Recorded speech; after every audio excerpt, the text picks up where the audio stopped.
Good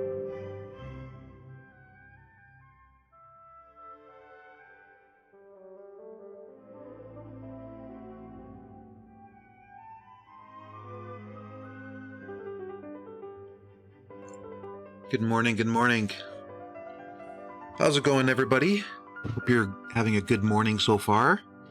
8 a.m. on this February 28, 2024. Today we're going to look at a little bit of the news. We got an article here from the Wall Street Journal. I thought it was an interesting article. As I've told you before, I like to look at the news. I like to see what the media has to say, because there's always some stuff that's hidden inside these articles. There's always some impressions they're trying to leave on their readers, insinuations that they make. And I found, after studying the relationship between articles, suggestions in the media, I always find it very interesting how these articles are definitely used to lure retail traders into emotional trading decisions. So this morning I was looking at this one. NASDAQ approaches records set in 2021. And as you can see, I highlighted some of the areas here that to me were represented some bullishness. Okay. And one of the areas was here. If you take a look at this little snippet here, you can see that it says S&P 500 was little changed for much of the day before closing up 0.2%. The Dow Jones Industrial Average lost 96.82 points, or 0.2. All three are on track to close out the month with gains. Okay, so your typical investor who's, just looking to read the paper because they're trying to figure out, whether or not they should be buying stocks or adding money to their ETFs. They're reading these articles and these things are sticking out, and this is positive. Okay. Just like for your Bitcoin traders, they open up the newspaper and what do they read? Bitcoin prices kept surging after hitting their highest level since 2021 in the prior session. So, I mean, if you're prone to be trading Bitcoin and you open up your newspaper and you read something like that, that's pretty bullish, all right? You're reading that and you're thinking, maybe I should jump in and get some Bitcoin. Now, we've looked at Bitcoin before, all right? And we were looking at it yesterday. So let's bring it up because I want to show you something. Remember what I was saying with Bitcoin, with respect to Bitcoin, and what it was coming into contact with, right? We have price entering into a massive supply area here. And so this supply was created back in 2021. So to be purchasing something while it's entering into a supply zone is low odds, okay? Could price continue higher and break through the supply? Sure, it can. The only way that's going to happen is if the big institutions come in and buy it, okay, at this point. Because supply and demand is ruled by the institutions. The only one that's going to take out an institutional zone are the institutions. And we don't know if they're going to buy it right now. All we can look at is what the media is suggesting. The media is suggesting that, this is a pretty good time to be buying Bitcoin. What I'm telling you is when it's sitting inside of a supply zone, it's not a good time to be buying Bitcoin. Because if anything, the bias is a move to the downside. But if the big banks were buying Bitcoin throughout here, this is exactly where they would want to be offloading their long positions to somebody who's reading the newspaper and reading that Bitcoin prices kept surging after hitting their highest levels since 2021 in the prior session. Okay, so I'd be careful with that. Just saying. The next thing that stuck out to me was investor enthusiasm over artificial intelligence technology has propelled major indexes to records in recent weeks. Okay. The next one, the runaway for additional gains looks pretty good. I want you to listen to this one. The runway for additional gains looks pretty good, said Adam Phillips, Managing Director of Investments at EP Wealth Advisors. We view a pullback as healthy and really as an opportunity to add to equities. So we're going to look at the structure of the S&P and discuss whether or not it is a structure that we would want to be buying if there were a pullback or not, okay? So Adam Phillips thinks that any pullback in the market would bring a good opportunity to buy. Well, we're going to take a look at that. Another thing I wanted to point out here was Federal Reserve's interest rate hikes could still tip the economy into a downturn. Bets that the central bank will trim rates around 6 times this year have receded lately. So this is some bearish news in amongst all this other bullish news. I think the majority of this article is geared towards bullishness, okay, with some examples to back it up, okay. This is what I was pointing out here. They tell you it's bullish, and then they show you examples of how it's bullish, okay. So, so keeping that in mind, let's take a look at the S&P 500. All right, so let's just let's bring it up here. All right. So is it due for a pullback? Yes, I think it is. But the bottom line is that when you're reading an article like this, okay, the runway for additional gains looks pretty good. All right. We view a pullback as healthy and really as an opportunity to add to equities. What does a pullback mean? Did he define what a pullback means? Is there a definition of what pullback means? Not really. So let's look at all the time frames. We'll start the lowest, the 2-hour chart, and we'll work our way up and decide whether or not a pullback on that time frame would be a good idea to be buying the market. So here's the situation with the market, okay, on the S&P. And I can tell you right now, we do not have an ascending trend line. Now, I know some traders might, want to do something like that with the trend line. I wouldn't draw that trend line, okay? You could draw it, but it would be extremely deceiving, is what I'm saying. So I would not do that. So in terms, you can't have an uptrend unless there's an uptrend line, right?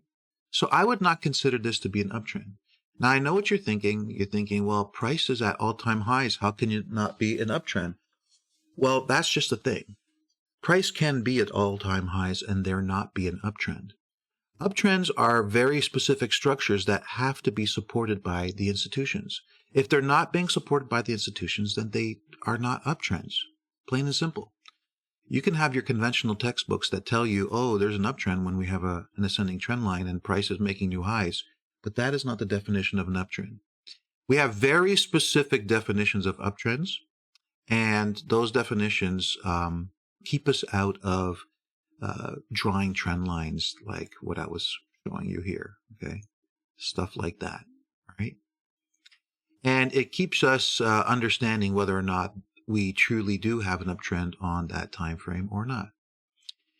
So I'm going to do a little bit of analysis here with you guys, and I'm going to just show you some stuff, okay? So this is what we have right now. We had price making a very strong move to the upside all throughout here. It's pretty aggressive. Very strong move to the upside. But there's no trend here, okay? There's no ascending trend line that can be connected here. As you can see, this area of buying on this time frame has now been removed. So that opens up the chart for a drop. So this is a pullback. Do you want to be buying that right now? Is now a good time to be buying that? Because the article says buy pullbacks, right? Is that a good time to be buying? What about when it comes here? Would it be a good time to be buying? What about here? What about here? What about here? Okay, so when you don't define what a pullback means, then how are you supposed to take that advice and know if it's good advice or not? All right.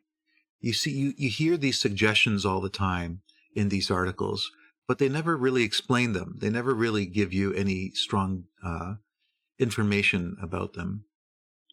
So we have that, and I'd also be looking at an area here. Okay, this is an area I'd be paying attention to, a buying area, watching to see if price reacts from this area or if it removes it. If it removes it, then definitely we have a drop like this that could easily take place. All right, so I'm going to mark that on my charts like that. And so what this means is, if you look at the point where I start this arrow, it's underneath this green area, which means if this area of buying is removed, then I would expect price to easily be able to drop down to the 49.80s, around there. Okay, so the pullback's happening now. Is it a good time to be buying? I would say no. All right, so that's the 2-hour chart. That suggests momentum on a short term. Okay, so short-term momentum, is it to the downside? Yes. How do we know this? Well, because a demand zone has already been removed, which means buying interest is waning. Okay, now we're heading to the next buying area of buying interest, down in the 50-62s, and we're going to see whether or not the banks want to hold that, move up from it, what they're going to do. If they remove it, then short-term buying interest is gone. All right, short-term buying interest is gone, which allows for price to drop down towards the 49.80s. Okay, so that's one thing that we know just by looking at the 2-hour chart. Now we go to the daily chart, one time frame higher. This is going to give us more of a short-term entering into medium-term momentum. And over here we had some stuff going on right here. If you take a look, you can see we had some buying that was here, that took place, that facilitated a move. And we had some selling that was here that facilitated a move. And we had that removed, and now we have buying here. Now, at the school, we teach about uptrends and downtrends and the proper formation for it. And I'm not going to go into too much detail with you now, but I can tell you right now that the formation of this area, this uptrend, is very low quality. Here's where the trend line starts. Here's the second point where the trend line is contacted. And the buying is located here. Okay. Look at where price is right now. Okay. Price is right there. But look where the trend line and our buying zone connect. We're already at that spot where the trend line and the buying zone connect, which means if price continues sideways and then declines into this area, that means the value of this buying area becomes less, much less. In fact, I would not be putting my money on that buying area holding if price was to drop to it. And this is the 5,000 area. Okay, so remember what I was saying about the 2-hour chart, that if this area drops, very easily we can see a drop to the 5K mark, right? So this story leads to this story now. So if the drop down to the 5,000 area were to take place, now the daily chart's going to dictate whether or not price is going to make a move up from it or it's not. And what I can already tell you just by the formation of what we're seeing here, that the likelihood of this area holding is probably 50%. Okay? Probably 50%. And that's extremely low, considering that we have price making all-time highs, right?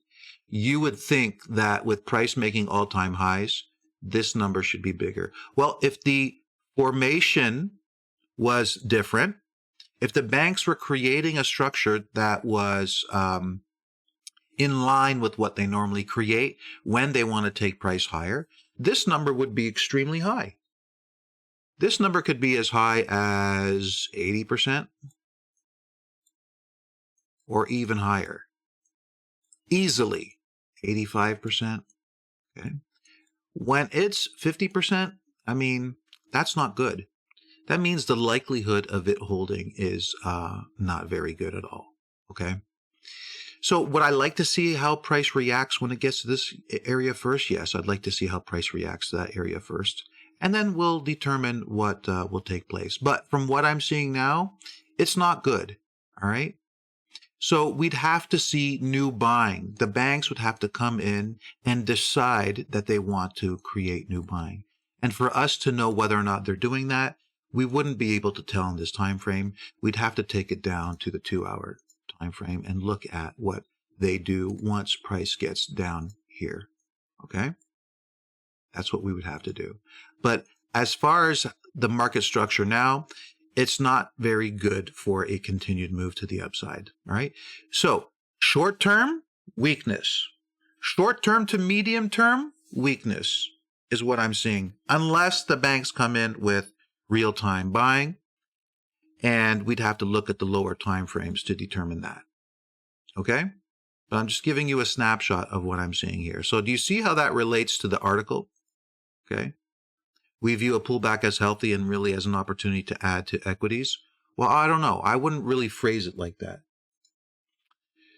Okay, Berkshire Hathaway, we were looking at this one yesterday, and we had a significant drop as the banks used positive earnings as a way to offload their positions, okay? So I mentioned this to you yesterday. They do this a lot, especially after very significant moves to the upside. They've moved price up and earnings, they used it positive for retail traders to come in, start buying it. And who do you think they're buying it from?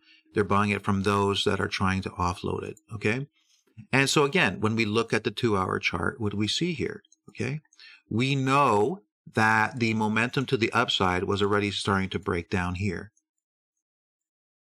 And it broke through again here. Now they've created an institutional selling area here. They rallied price up off of a ascending trend line. Remember, I told you we have very specific rules of how we know if there's an uptrend or not and how we draw our trend lines. Well, let me show you something here. Do you not think that most traders were looking at this trend line? I can tell you that they were. Most retail traders were looking at this trend line. And all they're seeing is a nice move down, let's buy. Okay? That's what they're thinking. I know what they're thinking because I study price action and I could tell you exactly what they're thinking. Then you look at, how price is reacting from ascending trend lines that retail traders are trading. And you can see it. It's what's happening on the charts happens all the time. All right. When you know what to look for, you'll see it all the time. So retail traders have one perspective on what's happening, and the reality is something completely different. The reality is if you were long, you should have been out when this area got taken out up here. Okay. You should have not even been thinking about going long the second that area got taken out. Meanwhile, prices dropping. Then retail comes in and buys. Yeah, and retail traders are allowed to buy and push price up because the banks want price to retrace up into this area here. So the bias is for a push to the downside. Meanwhile, retail traders are buying this stock. They think, oh, I bought right at the perfect time. I bought at an ascending trend line. This should continue going higher. They don't even realize that they're buying as major institutions are selling it to them. And they have so much power that if they come in with aggressive selling, guess what's going to happen with price? It's going to drop. So the bias is that unless the the banks decide to change the dynamic of what's currently in play, if they decide to currently change the dynamic of what's in play, they could start purchasing here and push through their own supply area and push price up. We don't know that. We don't have a crystal ball. I can't tell you what they're going to do this morning, but I can tell you what they're setting up. Okay? And if you just keep in mind what's being set up and you refrain from doing what retail traders are doing as this is being set up, you'll save yourself a lot of losses. Okay? That's one thing I can tell you. So I just want to point that out to you. Let's go to Lunar. Remember Lunar we were looking at yesterday? Well, look at the big rally on price from this demand zone that we had. This is an institutional buying area here. $5.34 is the top of that zone. And we got a significant rally up to $6.71. Crazy. So we had a rally up into supply, price drops into demand, and then we get the push to the upside. So be careful with this one because, you know, it can go higher this today, this trading session. We could definitely see it go higher, but just be careful with it. Another one, AMC. Are you watching AMC? AMC was one of those big runners that we had. Look at that. I mean, it went from $26 up to $360 plus. And then we saw a big drop in price and rally from demand. Look, price rallied from demand at $59 and went as high as $142. Okay, more than doubled. Absolutely crazy. I see momentum starting to build now. Some demand is coming in. Price reacted from that demand at the 440s. Definitely, we can see price head even higher.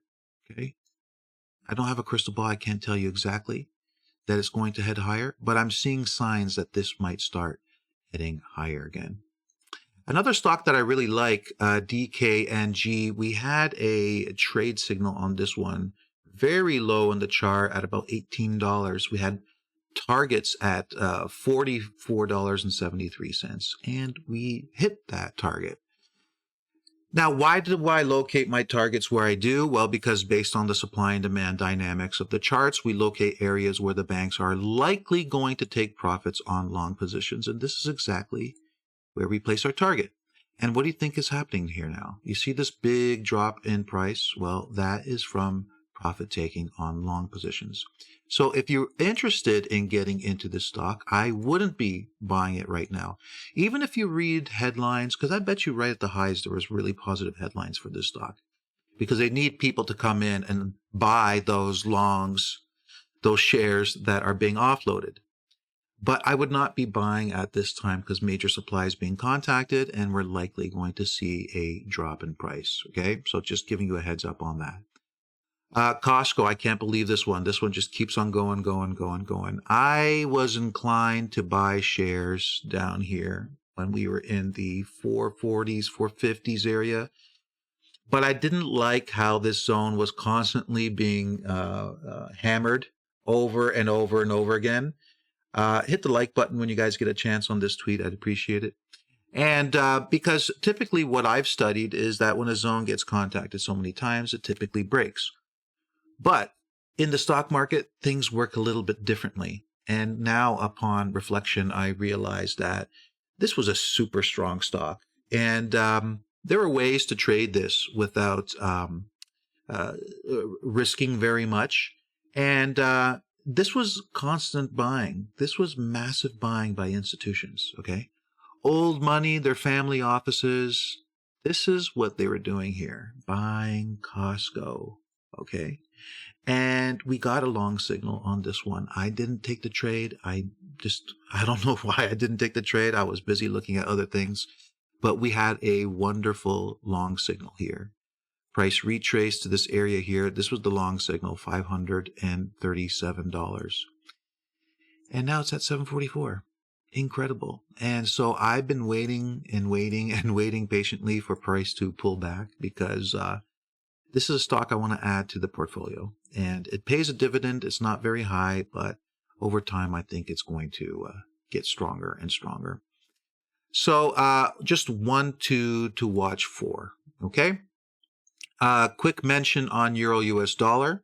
We had a little bit of a drop here in price, and that was fueled by retail traders offloading their short positions. We were talking about this. But as you can see, short positions didn't get to the point where it was super dramatic. Only about 77% here, okay? 77%. But then they decided to offload their shorts and pile into longs, and that is why price is dropping right now. So if they continue to drop price and this number gets into the 75s and 80%, then watch for a move to the upside. All right.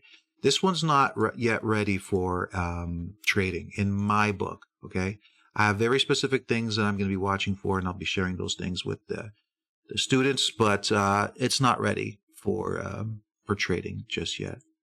I'll also mention that as the Euro US dollar had that significant drop, US dollar Japanese yen still sitting in that range on the 4-hour chart.